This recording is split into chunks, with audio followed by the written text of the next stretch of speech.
Hello friends, welcome to study access. তোমাদের যে পলিটির উপর প্রিভিয়াস ইয়ারের সিরিজটি চলছিল, তো আজকে আমরা দেখব ভারতের কেন্দ্র ও রাজ্যগুলির মধ্যে সম্পর্ক যে রয়েছে তার উপর 1999 থেকে 2019 পর্যন্ত যে প্রশ্নগুলি এসেছিল সেই প্রশ্নগুলি আজকে আমরা দেখব। তো চলো শুরু করা যাক আজকের সেশনটি। আজকের প্রথম প্রশ্ন দেখে নেওয়া যাক। প্রশ্নটি এসেছে তোমাদের 2006। এর পূর্বে কিন্তু এই চ্যাপ্টার থেকে আমরা প্রশ্ন দেখতে পাইনি। তো দেখো প্রথম প্রশ্ন কী রয়েছে, ভারতের রাজ্য ও কেন্দ্রের মধ্যে ক্ষমতা বন্টনের তালিকাগুলোর মধ্যে শিক্ষা কোন তালিকায় পড়ে? দেখো শিক্ষা, এই শিক্ষা বিষয়টি বর্তমানে কোন তালিকায় রয়েছে? দেখো তোমরা 42তম সংশোধনীতে যেটা হয়েছিল 1976 সালে, সেখানে কিন্তু শিক্ষা আমাদের নিয়ে যাওয়া হয়েছিল যুগ্ম তালিকায়, এবং এখানে সঠিক উত্তর হয়ে যাবে অপশন সি, যুগ্ম তালিকা। তোমাদের কিন্তু গুরুত্বপূর্ণ, সেটা হয়েছিল 42তম সংশোধনীর মাধ্যমে 1976 সালে। দেখো তোমরা আমাদের যে সংবিধানের তফসিলগুলির মধ্যে সপ্তম তফসিলে কিন্তু আমাদের এই তালিকাগুলো ভাগ করে দেওয়া হয়েছে, কেন্দ্রীয় তালিকা, রাজ্য তালিকা, যুগ্ম তালিকা। এবং তোমরা মনে রাখবে এই যে অবশিষ্ট ক্ষমতা রয়েছে, একটা যে রয়েছে অবশিষ্ট ক্ষমতা, সেটা কিন্তু বর্তমানে পার্লামেন্ট আওতায় রয়েছে, এবং এই অবশিষ্ট ক্ষমতা নেওয়া হয়েছে, এই রীতিটি নেওয়া হয়েছিল কানাডার সংবিধান থেকে। এটাও গুরুত্বপূর্ণ। তোমরা দেখো আমাদের কাছে union list, state list, concurrent list, অর্থাৎ যুগ্ম তালিকা। দেখো এই যুগ্ম তালিকার মধ্যে প্রথমেই রয়েছে কিন্তু এডুকেশন। তোমরা এই ছকটি একবার ভালো করে দেখে নেবে। পরবর্তী প্রশ্ন, ভারতীয় সংবিধানের কোন ধারা বলে পার্লামেন্টকে পরিশিষ্ট বিষয়ের উপর আইন প্রণয়ন করার অধিকার দেওয়া হয়েছে? দেখো পরিশিষ্ট ক্ষমতা অর্থাৎ যে অবশিষ্ট ক্ষমতা রয়েছে, সে কোন ধারার উপর ভিত্তি করে ভারতীয় সংবিধানে পার্লামেন্টকে সেই অধিকার দিয়েছে? দেখো আমাদের কেন্দ্র রাজ্য আইনগত সম্পর্ক রয়েছে আমাদের 245 ধারা থেকে 255 নং ধারার মধ্যে। আমাদের রয়েছে কেন্দ্র রাজ্য আইনগত সম্পর্ক, এটা ভালো করে বুঝবে। এবং তারপর কি রয়েছে, কেন্দ্র রাজ্য প্রশাসনিক সম্পর্ক, এটা রয়েছে আমাদের 256 নং ধারা থেকে 263 নং ধারার মধ্যে। আরেকটি যেমন কি রয়েছে, কেন্দ্র রাজ্য আর্থিক সম্পর্ক, এটা রয়েছে আমাদের 264 নং ধারা থেকে 293 নং ধারার মধ্যে। দেখো এই যে 245 থেকে 255 ধারার মধ্যে রয়েছে কি রয়েছে আমাদের আইনগত সম্পর্ক, এবং এখানে রয়েছে একটি ধারা রয়েছে 248। এই ধারার মধ্যেই কিন্তু আমাদের বলা রয়েছে এই সমস্ত কথাগুলো। দেখো এখানে কি এই 248 হয়ে যাবে এখানে সঠিক অ্যান্সার। 248 নম্বর কি বলা রয়েছে, অবশিষ্ট ক্ষমতা সম্পর্কে পার্লামেন্টের আইন প্রণয়ন করার অধিকার যে রয়েছে সেটা কিন্তু বলা রয়েছে আমাদের 248 ধারার মধ্যে। এবং 248 একে কি বলা রয়েছে, 248 একে বলা হয়েছে তিনটি তালিকা বহির্ভূত যাবতীয় অবশিষ্ট ক্ষমতা কেন্দ্রীয় সরকার হাতে ন্যস্ত। এটা তোমাদের গুরুত্বপূর্ণ। পরবর্তী প্রশ্ন, ভারতীয় সংবিধানের কোন ধারাতে কেন্দ্র ও রাজ্যগুলির মধ্যে আর্থিক সুসম্পর্কের বিষয় সুপারিশ করার জন্য অর্থ কমিশন গঠনের সংস্থান করা হয়েছে? তোমাদের একটু আগে বললাম যে কেন্দ্র ও রাজ্যের মধ্যে আর্থিক ব্যবস্থা রয়েছে, সম্পর্ক রয়েছে, সেটা কিন্তু রয়েছে আমাদের 264 নং ধারা থেকে বলা রয়েছে 293 নং ধারার মধ্যে। তাহলে তোমরা বুঝতেই পারছো এই 264 থেকে 293 ধারার মধ্যেই কিন্তু এখানে অ্যান্সারটা হবে। তো দেখো তোমরা এখানে আমাদের একটি ধারা দেখতে পাচ্ছি আমরা 280 নং ধারা, এটা কিন্তু 264 থেকে 293 ধারার মধ্যে পড়ছে। তো এখানে বি হয়ে যাবে এখানে সঠিক অ্যান্সার। এবং তোমরা দেখো এই বি 280 নং ধারা রয়েছে, এখানে কিন্তু অর্থ কমিশন গঠন করতে হবে, এই কথাগুলো বলা রয়েছে। দেখো কিভাবে অর্থ কমিশন গঠন করতে হবে অনুচ্ছেদ 280-তে বলে দেওয়া হয়েছে। এই অনুচ্ছেদটি 1951 সালের অর্থ কমিশন আইনের মধ্যে যে ব্যবস্থা দেওয়া হয়েছে তার অনুপূরক। তো এটা গুরুত্বপূর্ণ, 1951 সালের যে অর্থ কমিশন আইনের মধ্যে যে ব্যবস্থা দেওয়া হয়েছে তার অনুপূরক। এবং সংক্ষেপে যদি আমরা বলতে যাই, দেখো রাষ্ট্রপতি প্রতি 5 বছর অন্তর এই কমিশন গঠন করতে হবে, এবং এমন একজন কমিশনের সভাপতি হবেন যারা সরকারি কার্যকর্ম সম্বন্ধে অভিজ্ঞতা আছে, এবং এখানে আরও কিন্তু 4 জন সদস্য নিয়োগ করা হয়। পরবর্তী প্রশ্ন, রাজ্য তালিকাভুক্ত বিষয়ে পার্লামেন্টের আইন প্রণয়ন করতে পারে যদি প্রয়োজন হয়। এটা কি জাতীয় স্বার্থে, সংশ্লিষ্ট জাতীয় স্বার্থে, শিক্ষা ও সামাজিক সুযোগ সুবিধার বিষয়ে তুলনামূলকভাবে অনুন্নত সম্প্রদায়ের স্বার্থে, সংখ্যালঘু সম্প্রদায়ের স্বার্থে? তো দেখো তোমরা আমাদের যে 249 নং ধারায় বলাই হয়েছে যে জাতীয় স্বার্থে রাজ্য তালিকাভুক্ত কোনো বিষয়ে পার্লামেন্টে আইন প্রণয়ন করার ক্ষমতা দেওয়া রয়েছে, এটা কিন্তু আমাদের বলা হয়েছে জাতীয় স্বার্থে। তো এই হয়ে যাবে এখানে সঠিক অ্যান্সার। খুবই গুরুত্বপূর্ণ একটা প্রশ্ন, এই প্রশ্নটি তোমাদের এসেছিল 2011 সালে। দেখো এবং 250 নং ধারা কী বলা হয়েছে, তোমরা জেনে রাখবে যে এটা বলা হয়েছে 249 নং ধারার মধ্যে। এবং 250 নং ধারার মধ্যে আমাদের বলা হয়েছে যে দেখো জরুরি অবস্থাকালীন রাজ্য তালিকাভুক্ত বিষয়ে পার্লামেন্টের আইন প্রণয়নের ক্ষমতা, এটা কিন্তু বলা হয়েছে জরুরি অবস্থাকালীন। এটাও তোমাদের জন্য গুরুত্বপূর্ণ। নেক্সট, কেন্দ্র ও রাজ্যের মধ্যে রাজস্ব বণ্টিত হয় যে সংস্থার সুপারিশের ভিত্তিতে সেটি হলো পরিকল্পনা কমিশন, অর্থ কমিশন, জাতীয় উন্নয়ন পরিষদ, সরকারি হিসাবরক্ষক সংক্রান্ত কমিটি। এটা ছিল 2011 সালে আবার এই প্রশ্ন দেখতে দেখা গিয়েছে।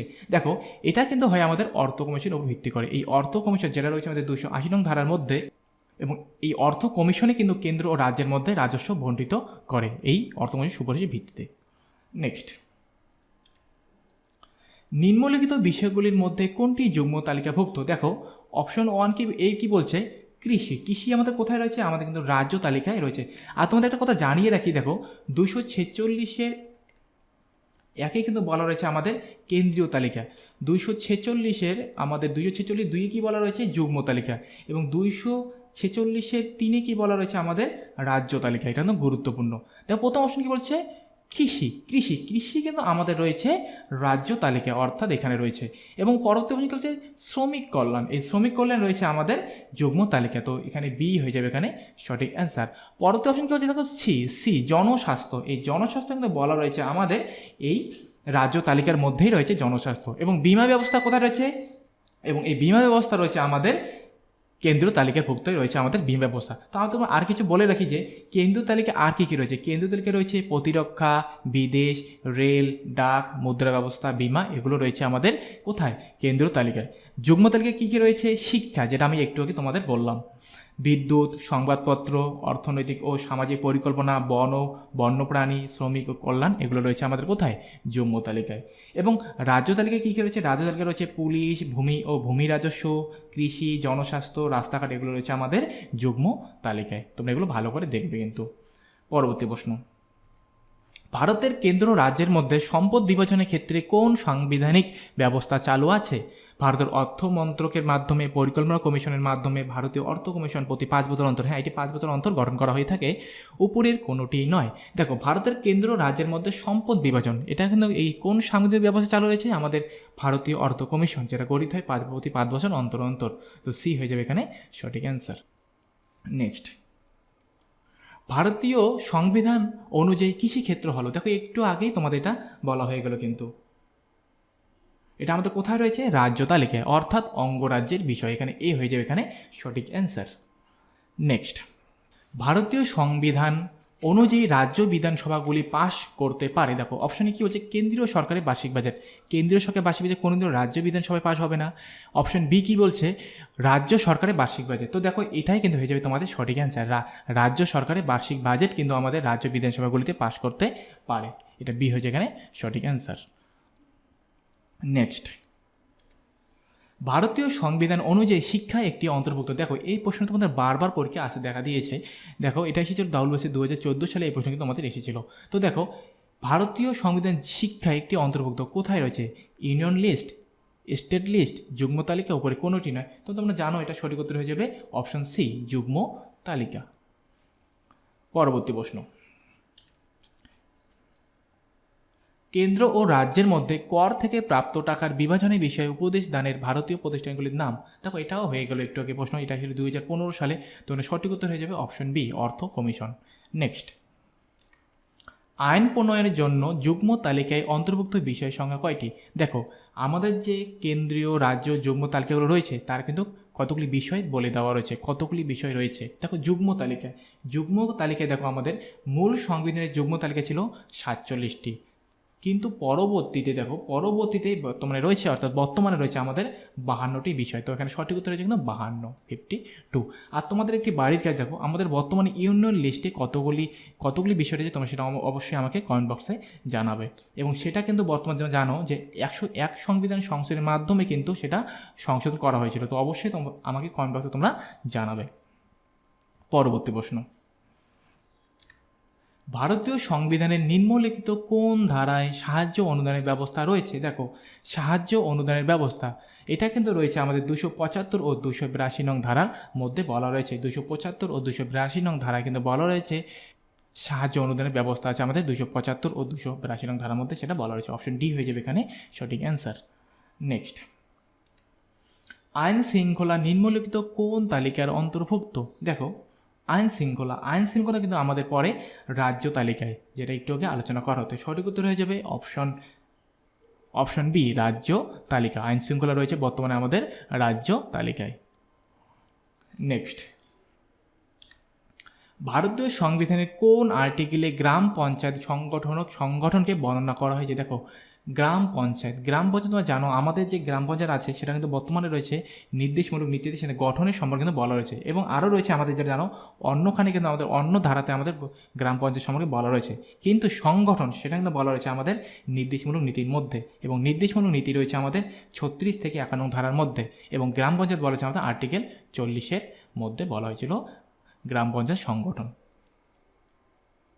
আর একটা কথা তোমাদের জানিয়ে রাখি যে 73তম সংবিধান সংশোধনের মাধ্যমে, যেটা হয়েছিল 1992 সালে, এবং এই সংবিধান সংশোধনের মাধ্যমে কিন্তু একাদশ তপশিলে অন্তর্ভুক্ত করা হয় গ্রাম পঞ্চায়েত। তোমরা এটা খুবই গুরুত্বপূর্ণ, এটা মনে রাখবে, একাদশ তপশিলে অন্তর্ভুক্ত করা হয় গ্রাম পঞ্চায়েত। আরেকটি যে বললাম আরেকখানে গ্রাম পঞ্চায়েত সম্পর্কে বলা রয়েছে, সেটা বলা রয়েছে আমাদের নবম পার্টে। আমাদের যে 22টি পার্ট রয়েছে সেখানে নবম পার্টে কিন্তু বলা রয়েছে এই গ্রাম পঞ্চায়েত সম্পর্কে, সেটা রয়েছে 243 নং ধারার মধ্যে থেকে 243-এর মধ্যে বলা রয়েছে। এটা গুরুত্বপূর্ণ তোমাদের জন্য। পরবর্তী প্রশ্ন, ভারতীয় সংবিধানে ক্ষমতা বিন্যাস শিক্ষা অন্তর্ভুক্ত হয়? দেখো, এই প্রশ্নটি তোমাদের বারবার পরীক্ষা আছে দেখা দিয়েছে 2018 সালে। তখন সঠিক উত্তর হয়ে যাবে অপশন যৌথ তালিকা, অপশন সি হয়ে যাবে এখানে সঠিক অ্যান্সার। সো ফ্রেন্ডস, এই ছিল আজকের সেশন। ভিডিওটি ভালো লাগলে অবশ্যই লাইক কমেন্ট শেয়ার করবে, এবং চ্যানেলে নতুন হয়ে থাকলে চ্যানেলটি অবশ্যই সাবস্ক্রাইব করে রাখবেন। Thank you.